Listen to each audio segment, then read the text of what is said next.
Assalamualaikum warahmatullahi wabarakatuh. Perkenalkan, saya Amalia Ramadanti dari Fakultas Ekonomi dan Bisnis jurusan Akuntansi UIN Syarif Hidayatullah Jakarta. Pada pertemuan mata kuliah akuntansi perbankan kali ini, kita akan membahas terkait dengan akuntansi tabungan.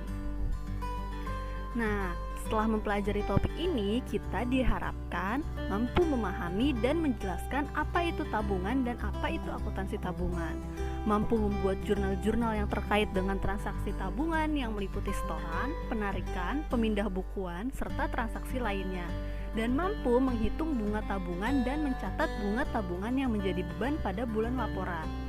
Nah, di bahasan akuntansi tabungan kali ini kita punya 7 bahasan.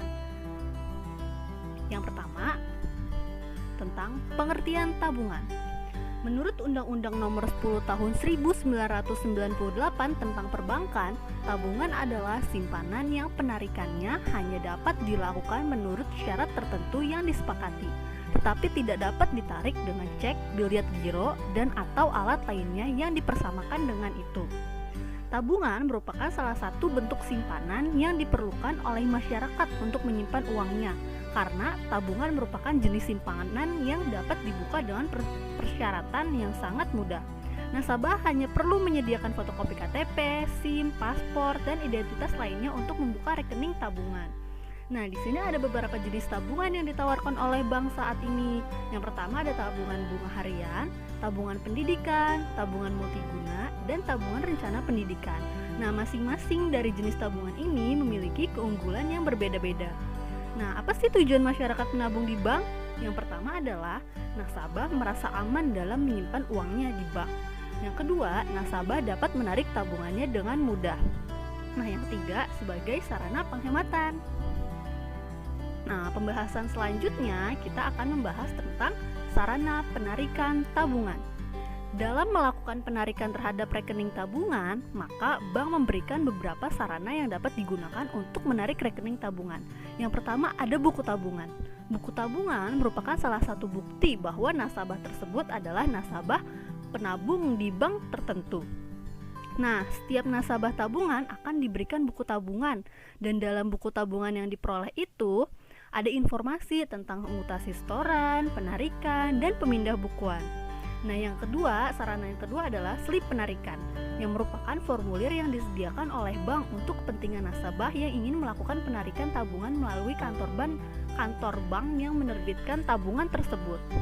Nah, sarana ketiga adalah ATM atau anjungan tunai mandiri, merupakan sejenis kartu plastik yang fungsinya dapat digunakan untuk menarik dana tunai dari rekening tabungan melalui mesin ATM yang telah disiapkan oleh bank. Nah, sarana lainnya itu ada seperti formulir transfer, yaitu sarana pemindah bukuan yang disediakan untuk nasabah dalam melakukan pengiriman uang baik ke bank sendiri maupun ke bank lain. Nah, dalam perkembangannya, bank juga menawarkan transaksi penarikan atau pemindah bukuan melalui media komunikasi seperti internet banking dan SMS banking. Nah, pembahasan selanjutnya adalah terkait dengan akuntansi tabungan. Akuntansi tabungan merupakan pencatatan untuk semua transaksi yang terkait dengan tabungan yang meliputi setoran, penarikan, dan pemindah bukuan. Nah, ada 4 nih perlakuan akuntansi tabungan. Yang pertama, saldo tabungan dinilai sebesar jumlah kewajiban bank kepada pemilik tabungan. Nah, saldo tabungan nasabah itu dicatat dalam kelompok kewajiban karena tabungan nasabah merupakan utang bagi bank yang sewaktu-waktu bank harus membayarnya tanpa perjanjian. Yang kedua, transaksi tabungan diakui sebesar nominal penyetoran atau penarikan yang dilakukan oleh penabung. Pencatatannya harus sesuai dengan jumlah yang disetorkan atau yang ditarik secara tunai. Yang ketiga adalah setoran tabungan yang diterima tunai diakui pada saat uang diterima, dan setoran clearing diakui pada saat clearing berhasil ditagihkan atau clearing dinyatakan efektif. Dan yang terakhir adalah bank memberikan bunga tabungan yang besarnya sesuai dengan kebijakan bank masing-masing dan jenis tabungannya. Pada umumnya, bank memberikan bunga yang diperhitungkan secara harian sesuai dengan saldo pengendapannya. Nah, pembahasan kita selanjutnya adalah terkait dengan pembukaan tabungan. Pembukaan tabungan merupakan awal nasabah menjadi nasabah tabungan. Nah, sebelum pembukaan tabungan dilaksanakan, bank akan memberikan formulir isian yang harus dilengkapi oleh calon nasabah. Setelah formulir diisi, maka bank akan membuka rekening tabungan. Nah, di sini ada ilustrasi.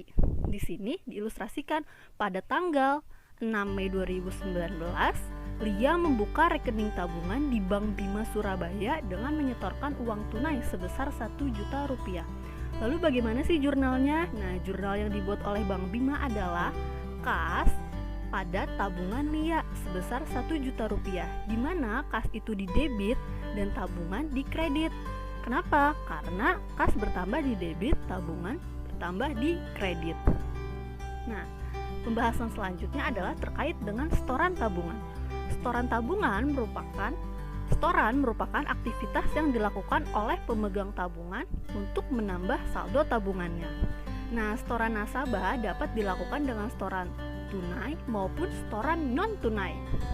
Nah, di sini ada contoh slip setoran nih. Nah, di slip setoran ini tertera tanggal setoran, pilihan setoran yang terdiri dari setoran tunai dan lain sebagainya. Nah, di samping itu terdapat pula pilihan tujuan setoran sesuai dengan jenis rekeningnya, antara lain setoran untuk rekening giro atau tabungan atau kredit atau lainnya. Nah, slip ini dapat digunakan untuk berbagai macam jenis setoran, baik setoran tunai maupun setoran non tunai. Nah, sekarang kita akan membahas tentang setoran tunai. Setoran tunai merupakan setoran yang dilakukan oleh nasabah secara langsung ke bank dengan menyetorkan uang tunai kepada bank. Nah, biasanya nih kita setoran tunainya ke teller. Nah, di sini ada ilustrasi untuk penjurnalannya. Di sini diilustrasikan pada tanggal 11 Mei 2019, Lia setor uang tunai ke PT Bank Bima Surabaya sebesar 6 juta rupiah untuk menambah saldo rekening tabungannya. Nah, jurnal yang dibuat oleh si Bank Bima ini adalah kas pada tabungan Lia sebesar 6 juta rupiah untuk mencatat setoran tunai tabungannya. Nah, setelah kita membahas setoran tunai, ada satu lagi setoran, yaitu setoran non tunai.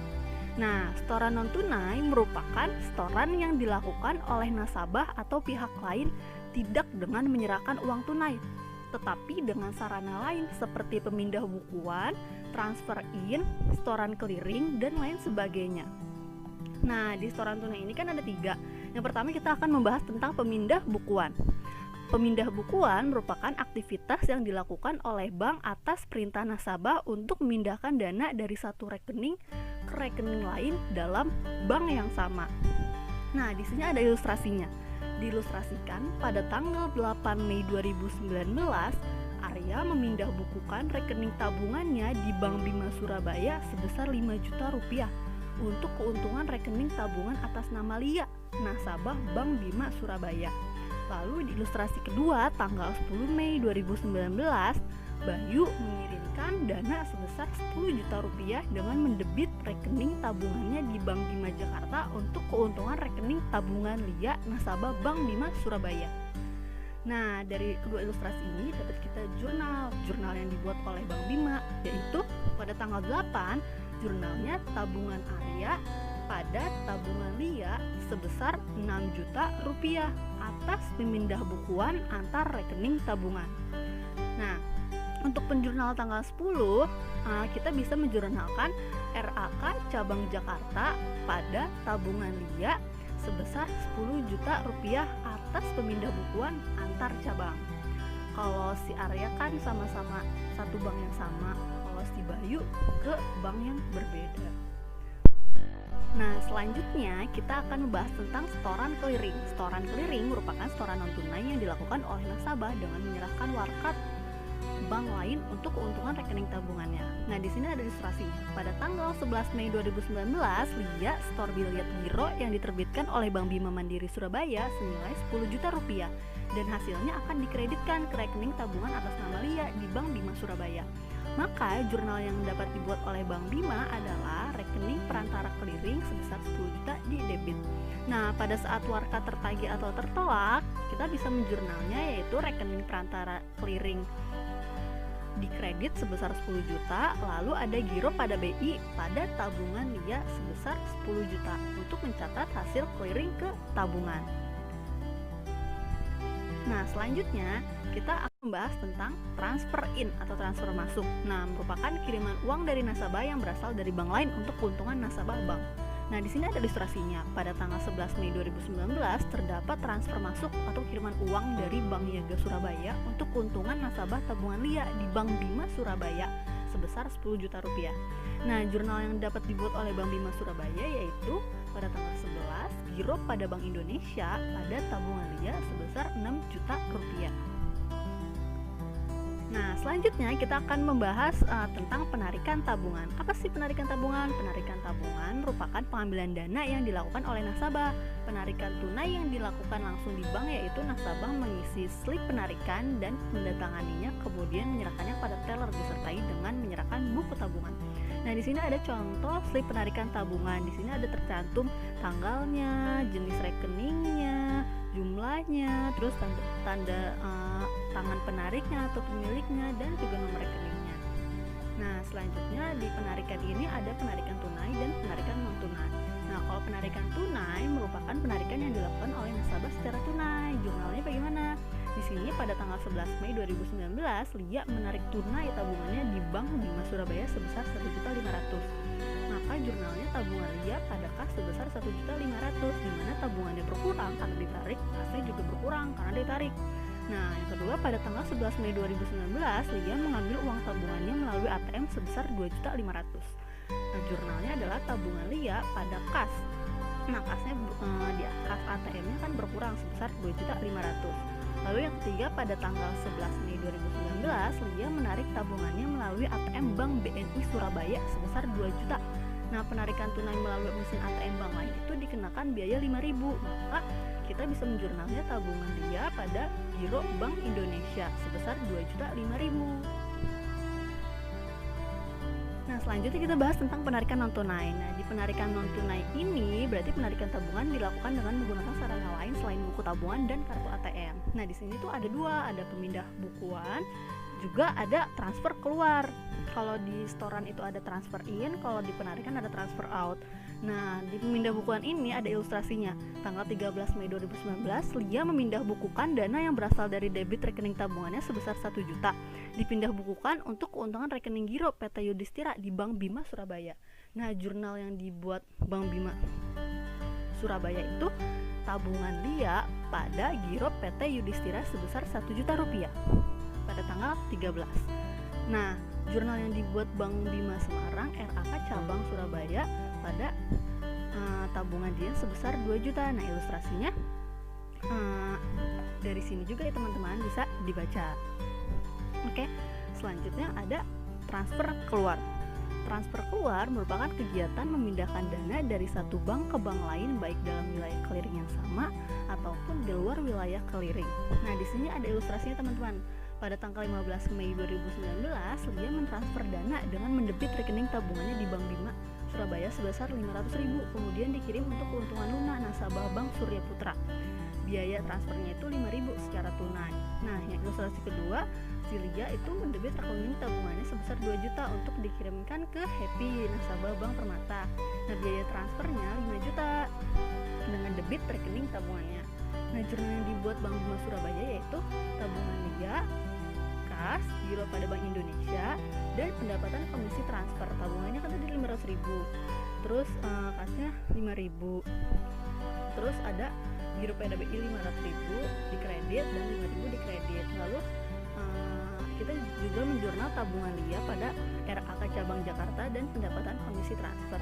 Lalu gimana sih jurnal yang dibuat Bank Bima Jakarta? Nah, jurnal yang dibuat Bank Bima Jakarta itu RAK cabang Surabaya pada giro Bank Indonesia sebesar 2 juta rupiah. Nah, kita sekarang udah memasuki pembahasan materi yang terakhir, yaitu perhitungan bunga tabungan. Nah, apa sih perhitungan bunga tabungan itu? Nah, pemegang rekening tabungan itu pasti bakal dapat imbalan berupa bunga. Nah, di mana ada dua metode perhitungan bunganya. Yang pertama ada metode saldo terendah. Nah, metode saldo terendah ini di mana besarnya bunga tabungan dihitung dari jumlah saldo terendah pada bulan laporan dikalikan dengan suku bunga per tahun, kemudian dikalikan dengan jumlah hari pada bulan laporan dan dibagi dengan jumlah hari dalam satu tahun. Misalnya, untuk menghitung bunga pada bulan Mei, maka besarnya bunga adalah bunga tabungan sama dengan suku bunga per tahun dalam persen dikali 31 hari per 365 dikali saldo terendah pada bulan Mei. Nah, untuk ilustrasinya, teman-teman, ini dia. Ilustrasi ini kita gunakan nanti untuk metode saldo terendah dan metode saldo rata-rata. Nah, di sini kan diketahui saldo rekening tabungan IRA per 31 Maret sebesar 10 juta. Berarti saldo awal 10 juta. Nah, bunga bulan Maret setelah pajak sebesar 100.000. Nah, ada bunga 100.000. Jadi saldo kita bertambah 10 juta 100.000. Nah, transaksi terjadi di Bank Bima pada bulan April pada tanggal 1, IRA store tunai sebesar 5 juta dan mendapat kiriman uang dari PT Bank Bima Malang sebesar 3 juta. Nah, jadi ini kan bertambah teman-teman uangnya. Selanjutnya sama kan. Nah, terus gimana sih secara menghitung metode saldo terendah? Nah, tadi di ilustrasi tadi ada kan saldo terendah itu sebesar 10 juta dari saldo ini. Yang paling kecil kan 10 juta. Terus pada bulan April 2006 bunga tabungan tuh sebesar 10% per tahun, pajaknya 20%. Nah, maka untuk menghitung metode saldo terendahnya, bunga tabungan kan 10%, bunganya per tahun dikali 31 per 365 dikali 10 juta sama dengan 82.192. Nah, ini 31 kan bulan Mei ada 31. Nah, terus pajaknya 20% dikali 82.192 hasilnya segini. Jadi bunga bersihnya dapat segini. Lalu jurnal yang dapat dibuat oleh Bank Bima Surabaya adalah bunga tabungan pada tabungan IRA sebesar 82.192. Jadi nanti si IRA dapat bunga tabungan tuh segini.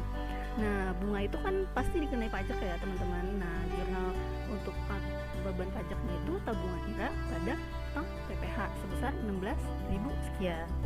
Nah, selanjutnya untuk metode yang kedua, metode saldo rata-rata harian, merupakan perhitungan bunga yang didasarkan pada besarnya saldo rata-rata harian sehingga perhitungannya mempertimbangkan saldo tabungan setiap hari. Nah, kok ini bisa kayak gini sih teman-teman? Tanggal 1 sampai 5. Ini tuh kita patokannya dari laporan mutasi banknya. Mutasi bank kan dari semua ini kita buat saat tanggal 1, tanggal 6, 11, 21, 28. Nah, dari tanggal 1 ke tanggal 6, dari tanggal 1 ke tanggal 5 itu kan ada 5 hari. Nah, 5 hari dikali 15.100. Dari mana 15.100? Nah, 15.100 ini nih.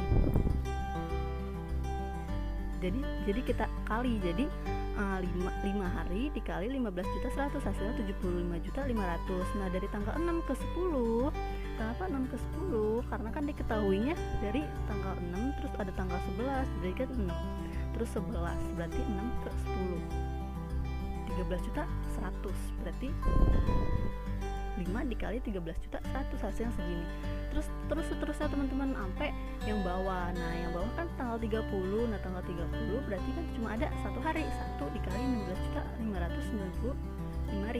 Nah, ini semua kita totalin, jumlahin, terus dibagi 30. Kenapa 30? Karena kan bulan April ada 30 hari. Maka saldo rata-rata hariannya ada 15.516.500. Terus kita ngitung bunganya gimana? Nah, bunganya tadi kan bunga per tahunnya 10% dikali bulan April 30 per 365 hari dikali si saldo rata-rata harian sama dengan 127.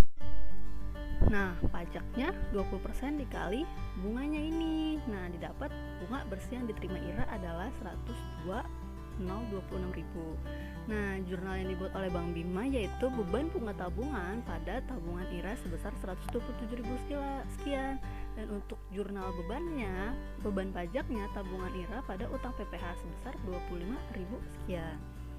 Nah, oke teman-teman, kita udah di penghujung materi. Nah, semua materi ini saya mendapatkan referensi dari buku Dr. Andes Ismail tentang akuntansi bank, teori dan aplikasi dalam rupiah edisi revisi tahun 2010.